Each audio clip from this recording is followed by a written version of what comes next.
How to get dark mode on Snapchat on iPhone. That's what we're going to do in today's video. But first, make sure to like the video, subscribe to the channel, and write down below in the comment section any suggestion or question that you have. Also, make sure to watch our previous videos and tutorials.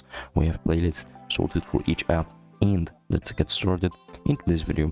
So in order to change the dark mode on Snapchat, it's very easy. Just go to the settings, and we're gonna do it now. Go to Snapchat, and then as you can see, here's the Snapchat homepage, which opens for us when we open it.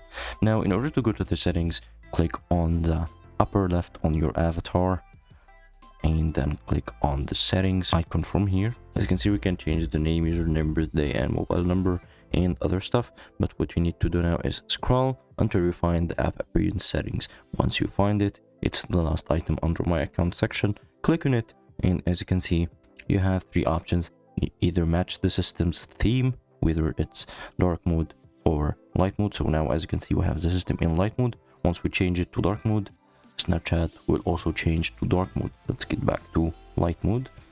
As you can see, it changed back. Always light makes Snapchat always light, whether the system is in dark or light mode. And always dark will make Snapchat have dark mode, whatever the system mode is. And that's it. Let's go back, and if you need to change it again, just again go to the app appearance and click on always light. That's it. Hope you guys enjoyed the video. It was very simple and very easy. Don't forget to like the video, subscribe to the channel, and write down below in the comments section any suggestion or question that you have, and have a nice day.